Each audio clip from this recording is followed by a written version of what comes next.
Hello, everybody, and welcome back to the Week 13 NFL DFS Slate Breakdown, brought to you by LineStar. If you have not already, come join us at LineStar. We do have a free 7-day trial. Go to the App Store, Google or Apple App Store. Download us if you've never tried us out before. Give us a try. What do you got to lose? You can get all the data you're going to see here at the palm of your fingers or the palm of your hand. Now, let's dive in. I'm your host, Tyler Weeman. As always, we're going to start off going position by position.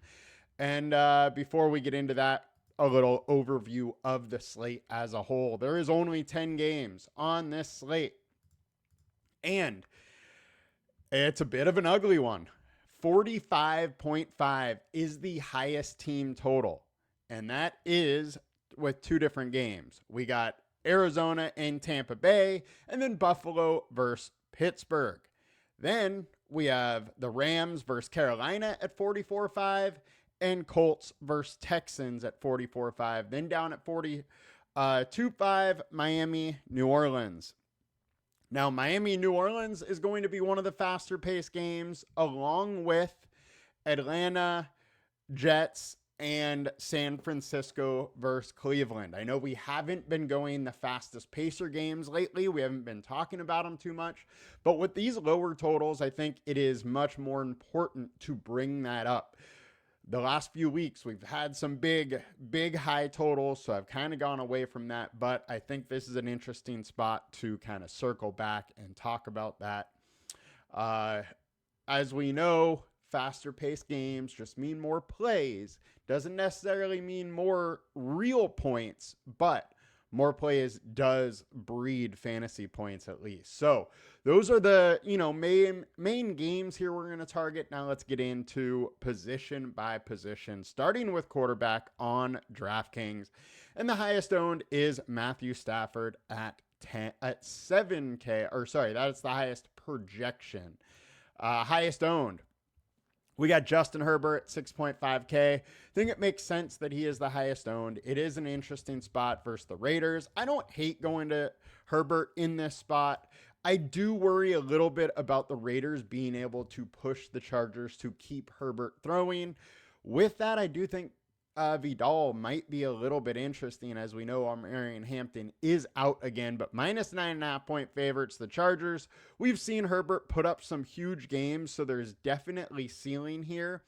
And outside of Tennessee, every other one has been versus an offense that typically we know can put up big time points. The Colts, the Vikings, while the Vikings haven't been doing it this year, the Vikings have still been usually, at least into years past, a team that can put up points. They definitely have some weapons. And what I'm really trying to say here is that Harbaugh probably thought they needed to come out a little aggressive. Versus the Raiders, outside of it being a divisional game, I don't think Herbert is really going to be thinking about it, or Harbaugh thinking about it like that. So I don't expect them to come out super aggressive, and that's one worry I do have with Herbert. But as far as the spot, it's a decent one. The Raiders 15th on the season versus quarterback. I don't hate the spot, don't mind the spot. I think he's an interesting play, but not one I have to get to. Sam Darnold, 5,600 versus the Vikings, 11.5 total here. This is another game where the Seahawks likely come out and absolutely dominate.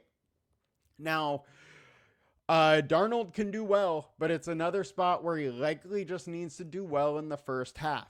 If the Vikings get lucky like Tennessee did last week, where they have a return touchdown, they have some weird scoring plays that keep them in it, there is some upside. I don't love Darnold this week, but at 5,600, you could do worse than go there. CJ Stroud, 5K, 14% owned. I do have to say, I think this is a week where we're paying down at quarterback. The only real pay-up options are Allen and Stafford. My issue with Allen, and I'm going to just preface this before we get to Stroud, is versus Pittsburgh, it is not likely a game we need to see Super Josh. And Super Josh is the guy that can make these 44 real point games happen where he's rushing for 3 touchdowns or rushing for 2 touchdowns. Now, I don't see this game versus Pitt as a super close game where Buffalo, just totally rolls his opponent. And without that, we see more running from James Cook and their slew of running backs and just passing for Allen with less running for him. Running is where he derives these giant games. So while I will play a little bit of Josh Allen, I don't love the spot just because I do worry about the overall upside and if the Steelers can really score against this Bills team. We know the Steelers would rather kind of just run the ball, play methodically, keep it close into the fourth and have a shot. And, with that, I don't love the game script as a whole, but if Allen or Jaylen Warren is able to get going or DK Metcalf breaks a couple, I think there's a path to Josh Allen. And how I'm playing Josh Allen is probably with a Steeler player on the other side. Probably, I don't mind that Allen and Kincaid matchup. If the two of them, if Kincaid is playing, I think that's a very interesting spot because the Steelers have been awful versus tight end. And it's kind of what the Bills offense has been missing is Kincaid. So if Kincaid is back, I think that's an interesting way to go. He's a cheaper tight end. And that pairing together is nice, so you can have that little bit of correlation. But all in all, not super excited about him. And then we have Stafford at 7K, who McVay's obviously trying to make this man MVP. They're throwing inside the 5 more than they ever have. He keeps getting 3 touchdown games, and he should be the MVP right now. So with that, I wouldn't be surprised if they keep throwing within the 5 and there's 3 touchdown upside for Stafford. So those are kind of the only 2 pay up options. Then it's just pay down everywhere, which brings us to CJ Stroud, 44.5 game total. One of the faster games of the week. This Colts defense has gotten better with, the addition of Sauce Gardner and Ward being healthy again. But I think there's a chance where the Houston Texans are kind of controlling this game a little bit. Or they get down big and they need to throw. The Colts are at home. Jonathan Taylor, even though he's against a very, very good Houston defense, can absolutely, go off. He can do it against anybody. We saw James Cook go off against Houston last week. Jonathan Taylor can do the same type of stuff. So I think this game environment is one that is interesting, and we can take some shots here. Stroud, is in a good spot versus the 20th ranked defense versus quarterback. So that's my thoughts there. He's not going to be one of my highest owned quarterbacks, but I do like him and I will be playing. Trevor Lawrence, 5.4K, 12% owned versus Tennessee. I'm absolutely going here. While Trevor Lawrence really hasn't looked good at all, he has still been putting up some good fantasy scores. 21, 22, 28, 21. And in a week where it's not likely that one quarterback is just going to totally bury you and you had to have him, I don't mind going with some little rushing upside, a guy that can rush for a touchdown, can get us into the mid-20s at 5,400 and in a good spot. Over the last 4, Tennessee 26th versus the quarterback. They're allowing 260 yards and 2 touchdowns. Don't hate the play with Lawrence. The one thing I got to say, for him to get his ceiling, he needs to get a rushing touchdown.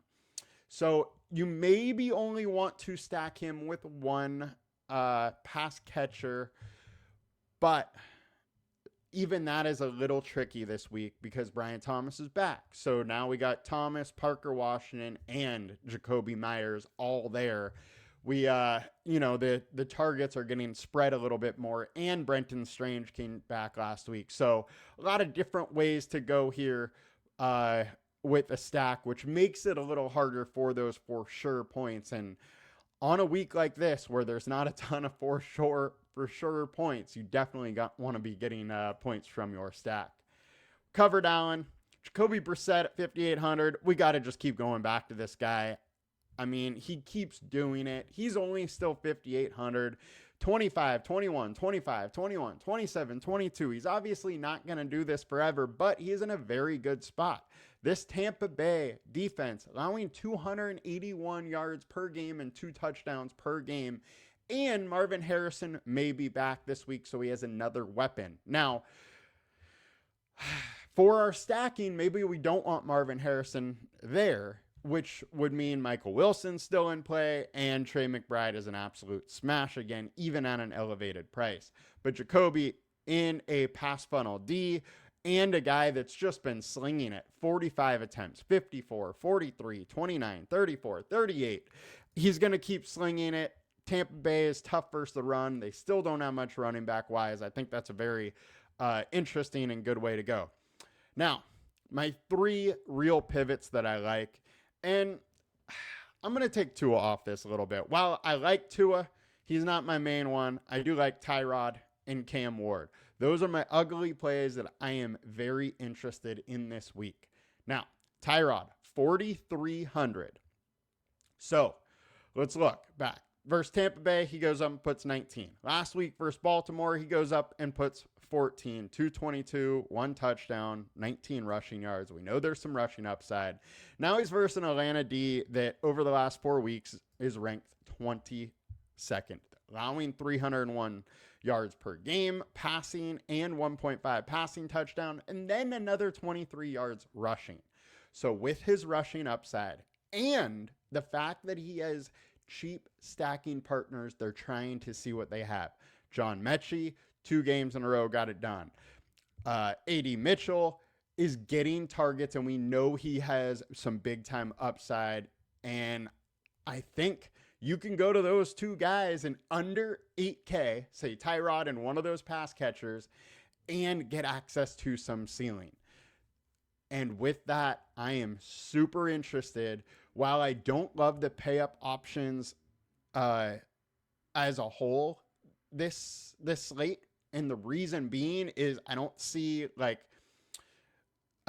game-breaking upside. I see big-time for sure points. And on this slate, I think it might be tough to really get a team over 200 fantasy points. And with that, I want some for sure bets, and I think Tyrod +1 is a pretty good bet. You could also add Breece Hall in there, or go 2 pass catchers, Travis Etienne coming back. Or Bijan coming back for this one. And then on the Cam Ward side, look, they are letting him run. 37 yards and a rushing touchdown last game. 33 yards rushing the game before. With that, there's a little more upside. He's finally getting it together. The coaching staff is trusting him, and he's throwing the ball more. 36 and 38 attempts the last 2 games. He's in a spot versus Jacksonville that is a pass funnel D. They want teams to pass on them. The average is 36 passing attempts. And on the season, Cam Ward's at 32 pass attempts. So it is a good passing spot. That rushing upside is there. He is super cheap. You got DK, who has, had some game-breaking ability as far as a returner and has some big play ability. He's an interesting, cheap stacking partner. You got Alec Iomanner. You have some pieces. You have Gunnar Helm or Chig. You have some pieces that you can stack with them that are also cheap. So that's another path I think you can go in a game environment we like. And I love the run back with Travis Etienne. I think Travis Etienne is probably going a bit underlooked here. So that's on DK. Let's get on FanDuel action here. And we got... I actually did not mean to like these ones here, but high owned, we got Herbert, we got Sam Darnold. Oh, sorry, that's still DraftKings. All right. Now we're for real. All right, Jacoby Brissett at 7,600, one of the highest owned. Stafford at 8K, right there with him. Josh Allen all the way up at 9,400. I find that very, very hard to get to. But then we have Cam Ward, 6,400. You got Lawrence at 72, Tua at 69. Tyrod's way down the list at 6,700. I think even on FanDuel, you can pay down to these guys this week. I know I always kind of preach that on FanDuel, it's a little harder to pay down, but this week, I don't mind getting that cheap access and then being able to pay up for some other spots. So let's move it on over to running back. And starting at the top of the list, we have Devon Achane, 8,300. As far as sure points, he's as sure as it comes. He's going to come super high owned. He should be. And I don't mind going there. We know the volume's going to be there. He's targeted a ton. Even without getting the end zone, he was at 25 last week. And now he's versus the Saints, who haven't been all that great versus running back. They're 17th on the year, 12th over the last 4, allowing a lot of rushing yards, allowing some touchdowns. And Achane can beat anybody through the air. We don't need to go too in-depth here. I'm fine playing Achane. Breece Hall, 6K, 26% owned versus the Falcons. Falcons D has been much worse lately, allowing 104 yards per game with 0.6 touchdowns. But over the last 4, that's up to 108 and 1 touchdown. And they've got crushed in the receiving game, and Breece can absolutely bring that element in. 75 yards receiving last week, 42 versus Cleveland. There's definitely some upside. We know Breece can break a big one. I don't hate that play.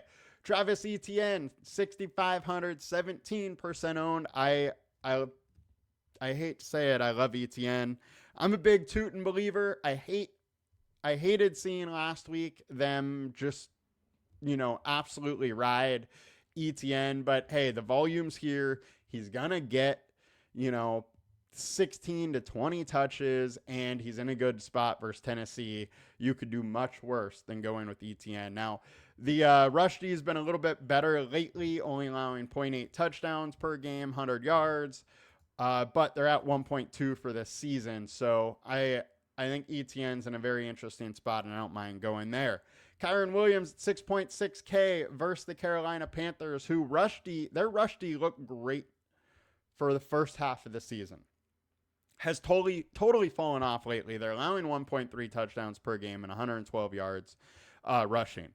I am a little interested here. My one worry is, like I said with Stafford, they're obviously trying to let him get the MVP as a coaching staff. They're throwing within the 5 more than they ever have. And Devontae Adams has just been absolutely automatic. The Stafford to Adams has been automatic at the goal line, so why go away from that? But there is the chance that, they let Kyron rush in a couple touchdowns, and if he gets 2 touchdowns at 6,600, the upside's there to consider him. So let's get some pivot action here. We got Jonathan Taylor. He's only 11%.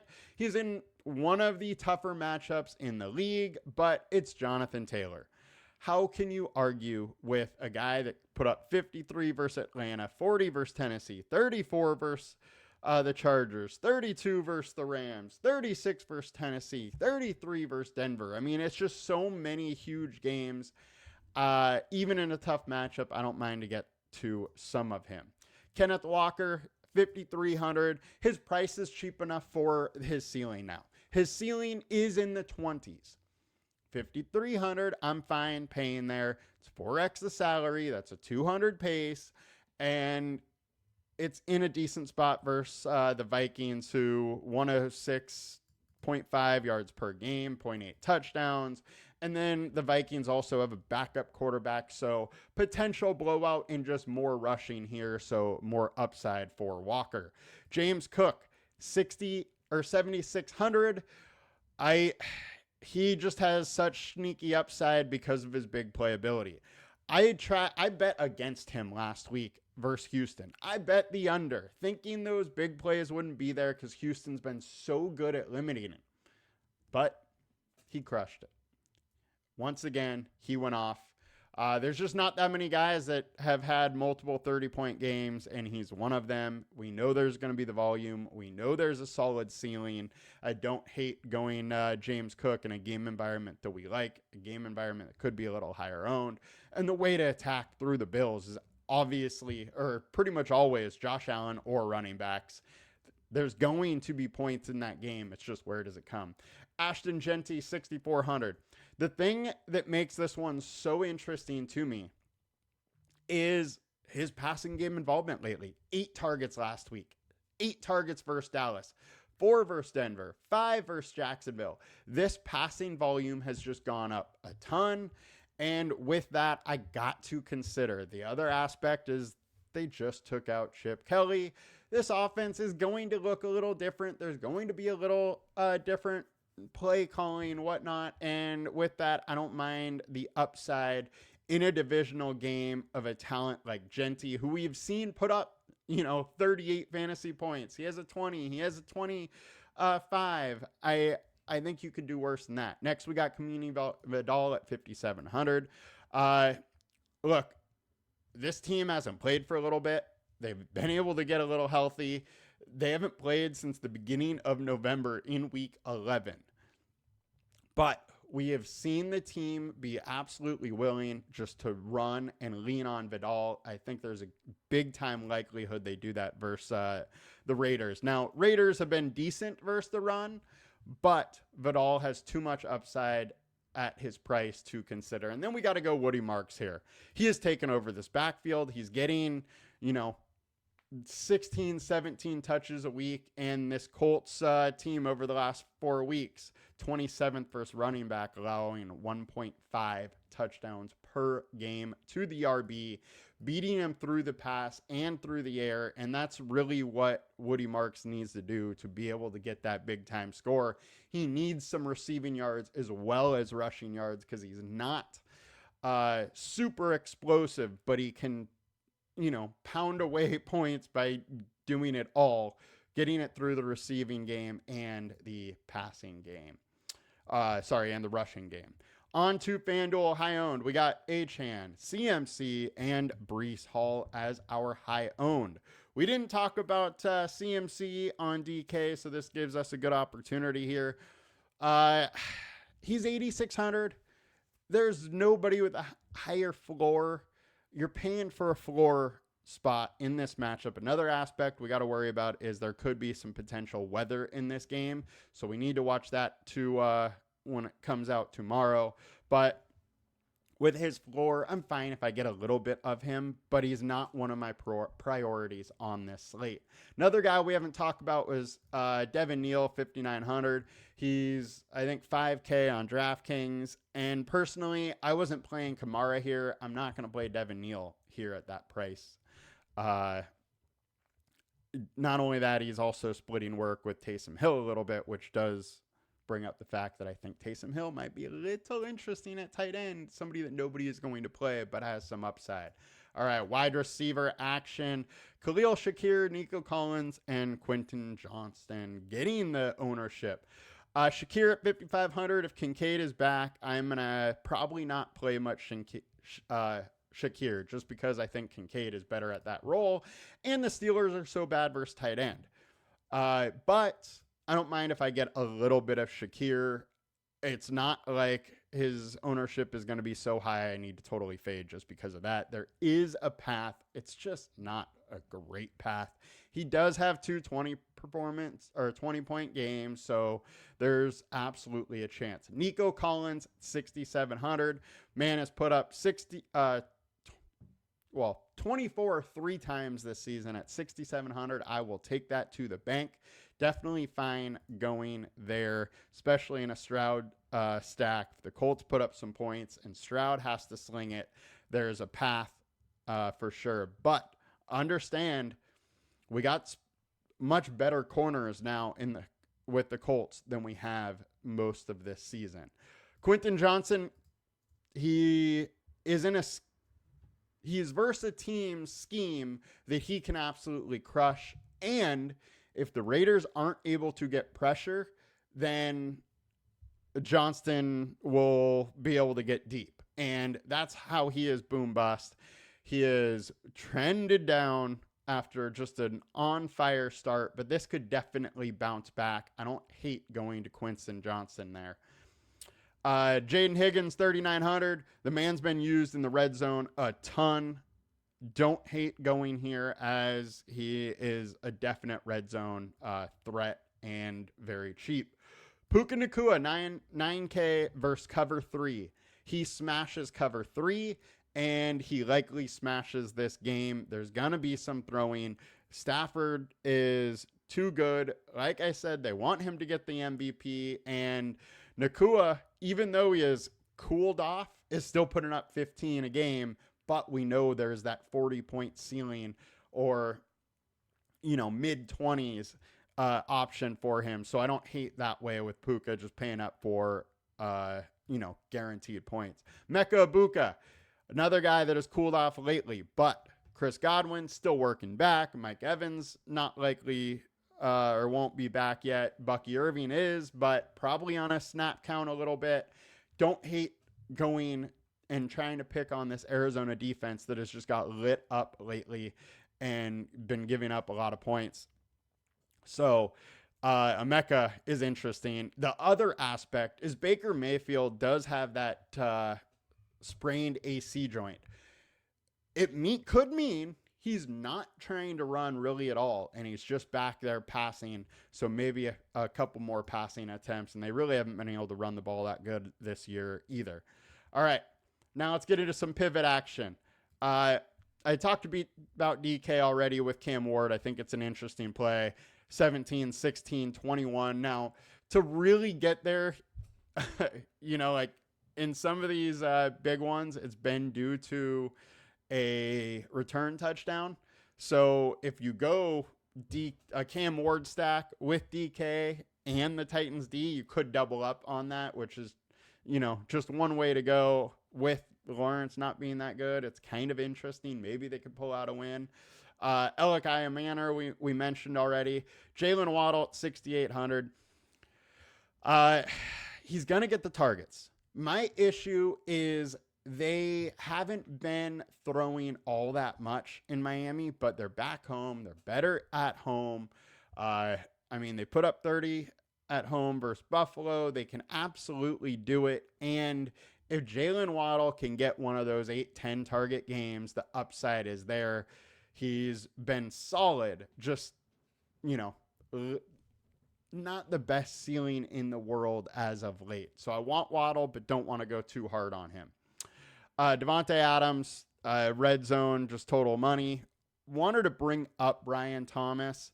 Not sure how much he's going to play, but he just sat out 3 weeks. We know he's been dealing with injuries all season long. Maybe, just maybe, he's finally healthy and his price is down at 6,200. And if they run him out like the WR1 that he is or was last year versus a poor Tennessee defense, I could see a path there at low ownership. So I don't hate that play. And then we got to talk Mechie and AD Mitchell. Look, 4.5-star alert score. Mechie has been absolutely good with the Jets. 3 for 45 and a touchdown, 6 for 65 and a touchdown. We like this Tyrod stack, and the Falcons that got beat up versus wide receivers over the last 4. 169.5, 1.5 touchdowns, 28 opponent ranked. And we know the Jets are trying to see what they have in these two guys and AD Mitchell. And then talk to AD Mitchell, 6 targets, 2 weeks in a row. We know he has ability. We know he has some big time upside. It's just a matter of it kind of coming through.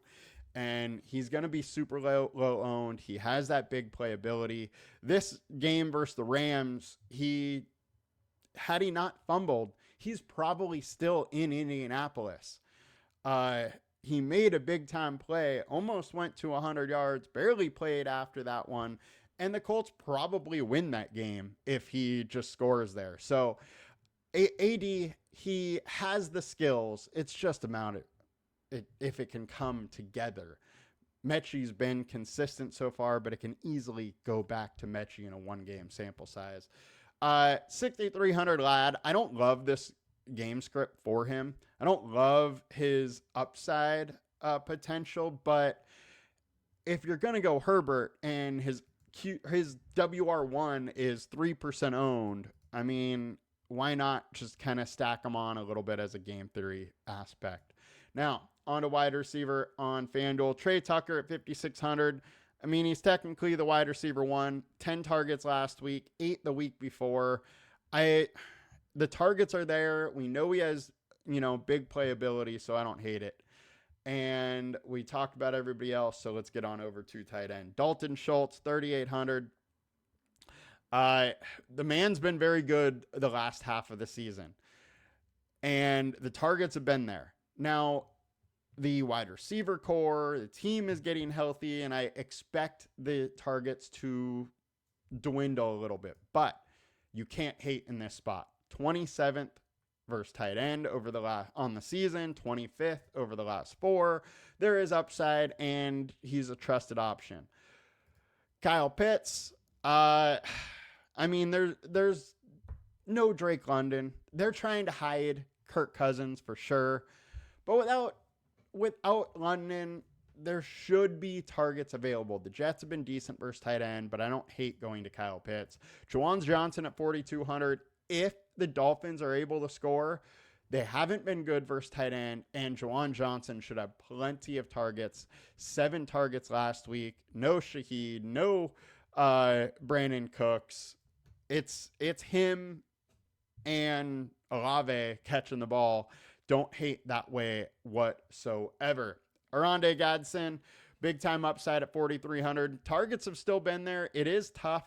Raiders been good versus tight end, but they use him all over the field. 5 targets, 6 targets, 5, 8.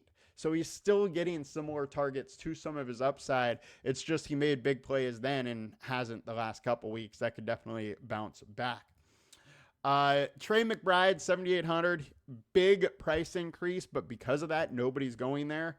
The man has like 3 30-point games in the last 5 weeks. How can you not consider to go back? I mean, that is scoring with JSN, with Puka, and at a cheaper price still.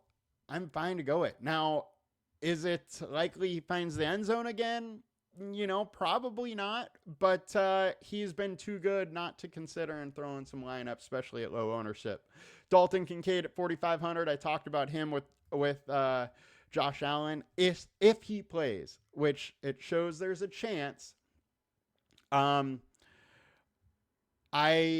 very much like him. He has big time upside. We've seen big plays out of him at 4,500, and the Steelers have been just getting cooked at tight end, 29th overall. So Dalton Kincaid is super interesting. Brock Bowers, 5,800. The upside's there. It's not an easy spot, but if somebody's going to put tight end out of reach, it is Trey McBride or Brock Bowers. Tight end on FanDuel, Kittle at 6,800. You can always consider him, but it is a tough spot versus Cleveland. And we covered everybody else. So let's get on over to defense and wrap this out. Seahawks, your high-owned defense that everybody's going to go to. I am absolutely fine going there, but don't sleep on the Rams versus Carolina. Falcons versus the Jets. I know I'm using a lot of Tyrod, but I'm going to have some lineups with the Falcons versus the Jets. Just a little bit of a hedge there as well, as they can definitely shut him down too. Dolphins at 3,300 versus Shuck.